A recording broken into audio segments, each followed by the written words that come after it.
Insya Allah, Amin akan memastikan 5% anggaran dari APBN atau sekitar 150 triliun kita khususkan untuk kamu kaum muda Indonesia. Perlu seorang penegak hukum seperti Bapak. Karena apa? Kami kalau mau investasi di Indonesia ini diperas. Mau berusaha ini diperas. Kalau kami bayar padahal diperas, lalu ketahuan kami ditangkap katanya kami menyuap. IKN ini bukan hanya saja membangun bangunan pemerintahan, tapi juga sebagai simbol pemerataan pembangunan di Indonesia dan juga sebagai simbol transformasi pembangunan Indonesia. Saja kita mulai debat calon wakil presiden pemilu 2024. Pada sesi pertama, kita akan mendengarkan visi, misi, dan program kerja masing-masing pasangan calon. Maka debat kali ini kami persilahkan calon wakil presiden nomor urut 2, Bapak Gibran Raka Buming Raka. Silahkan. Assalamualaikum warahmatullahi wabarakatuh. Salam sejahtera. Shalom, Om Swastiastu, Namo Buddhaya, salam kebajikan. Indonesia ini negara besar. Kita harus mampu keluar dari middle income trap. Kuncinya, kita harus mampu menaikkan nilai tambah di dalam negeri. Di tengah gempuran resesi global, perang dagang, konflik geopolitik, rata-rata pertumbuhan ekonomi negara kita tetap resilient di rata-rata 5%. Pertumbuhan ekonomi yang berkualitas didukung dengan penurunan angka pengangguran, angka kemiskinan, penurunan angka Gini rasio, dan juga angka inflasi yang terkendali. Bapak Ibu yang saya hormati, teman-teman sesama anak muda, lalu apa agenda ke depan?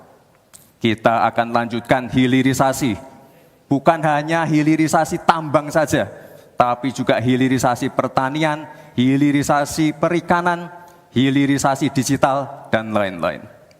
Kita lanjutkan juga pemerataan pembangunan yang tidak lagi Jawa sentris.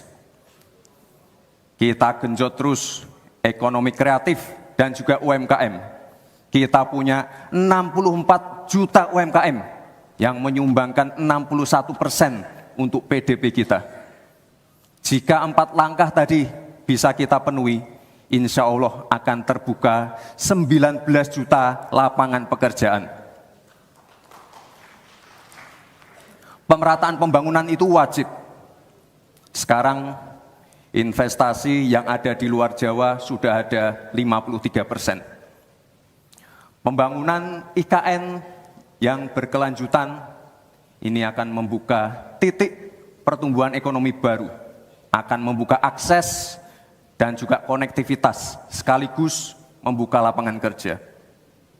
IKN ini bukan hanya saja membangun bangunan pemerintahan, tapi juga sebagai simbol pemerataan pembangunan di Indonesia, dan juga sebagai simbol transformasi pembangunan Indonesia. Bapak dan Ibu yang saya hormati, saya juga berkeyakinan suatu saat nanti Indonesia akan menjadi raja energi hijau dunia. Dengan terus mengembangkan biodiesel, bioaftur dari sawit, bioetanol dari tebu, sekaligus kemandirian gula. Untuk menuju Indonesia emas dibutuhkan generasi emas. Kita harus mampu merubah future challenge menjadi future opportunity. Kita harus punya future talents yang dilengkapi dengan future skills. Untuk itu, hilirisasi digital akan kami genjot. Kita akan siapkan anak-anak muda yang ahli artificial intelligence, anak-anak muda yang ahli blockchain, anak-anak muda yang ahli robotik, anak-anak muda yang ahli perbankan syariah, anak-anak muda yang ahli kripto. Bapak dan Ibu yang saya hormati, narasi besarnya di sini adalah keberlanjutan, percepatan, dan penyempurnaan. Terima kasih. Wassalamualaikum warahmatullahi wabarakatuh. Selamat Hari Ibu. Selamat untuk kaum perempuan hebat di Indonesia. Terima kasih. Baik. Pak Mahfud, waktu Bapak 4 menit. Kami akan mulai ketika Bapak mulai berbicara. Silakan. Assalamualaikum warahmatullahi wabarakatuh. Mari kita bersujud semuanya, saudara-saudara di seluruh Indonesia, kepada Ibu kita dalam rangka mengucapkan selamat Hari Ibu 22 Desember 2023 ini. Dan sesudah ini kita lanjutkan pengabdian kita kepada Ibu Pertiwi. Ada yang bertanya kepada kami, mungkin tidak Anda mentargetkan mendapat pertumbuhan ekonomi 7% di dalam 1 tahun. Karena di dalam sejarah reformasi tidak pernah sampai tumbuh sebanyak 7%. Dulu hanya itu dicapai pada tahun 89 sampai 91 di era Orde Baru. Lalu pertanyaan itu saya sampaikan kepada beberapa orang ahli. Lalu mereka mengatakan hanya karena kebodohan kita ini tidak bisa menaikkan pertumbuhan ekonomi menjadi 7% karena kita ini kaya raya dengan sumber daya alam dan sumber daya manusia yang hebat. Masalahnya apa? Masalahnya banyak korupsi dan inefisiensi di sektor-sektor pertumbuhan ekonomi, yaitu di sektor konsumsi, belanja pemerintah, ekspor impor, dan investasi. Jadi dengan demikian karena banyak korupsi, dan itu memang betul terjadi. Coba lihat, berdasar hasil SIGI, Transparansi Internasional, korupsi terjadi di lembaga legislatif, eksekutif, dan yudikatif secara besar-besaran. Korupsi juga terjadi di 3 metra alam kita ini. Kita menginjak bumi, ada korupsi di tanah dan pertambangan.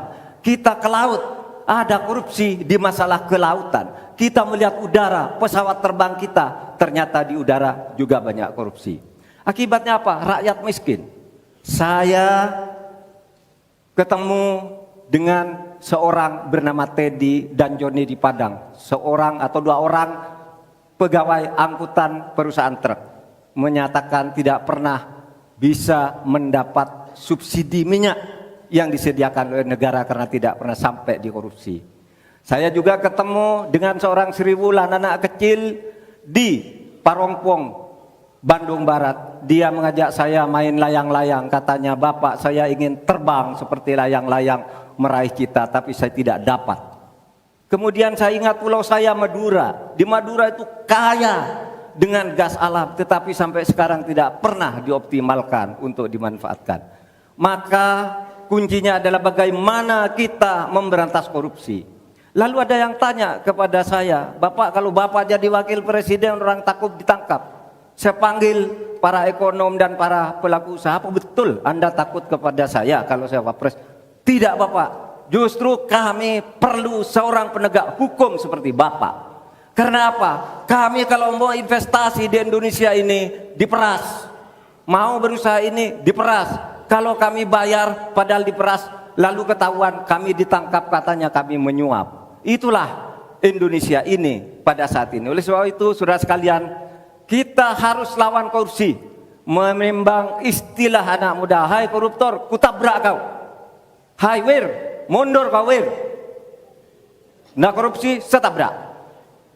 Saudara sekalian, ini semua dalam rangka agar terjadi pemerataan seperti ketentuan pasal 3 Undang-Undang Dasar. Di Al-Quran disebut kaila yakuna dulatan bainal yang. Jangan biarkan kekayaan itu hanya beredar di antara orang kaya. Waktu Bapak selesai. habis. Baik, terima kasih Pak Mahfud. Waktu Anda 4 menit Pak, dimulai dari Anda menyampaikan gagasan Anda. Assalamualaikum warahmatullahi wabarakatuh. Selamat malam, salam sejahtera untuk kita semua.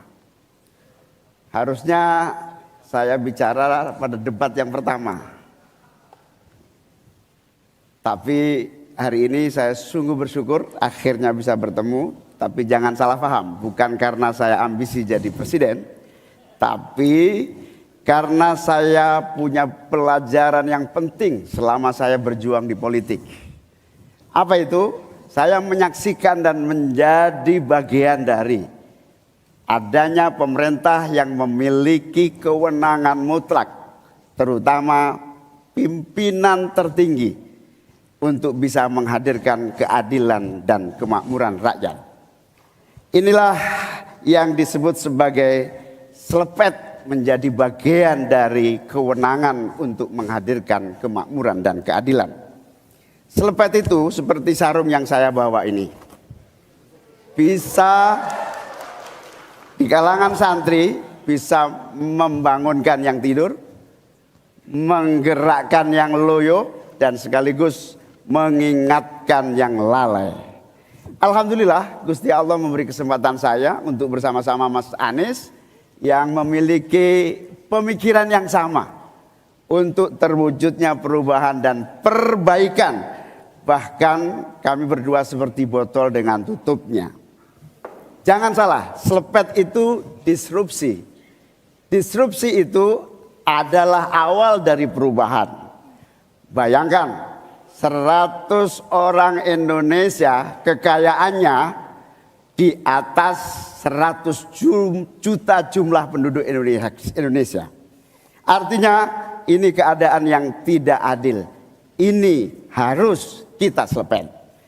Kita juga harus punya keyakinan bahwa 100 orang yang kaya ini kita pajakin bersamaan dengan kita turunkan pajak kelas menengah di Indonesia.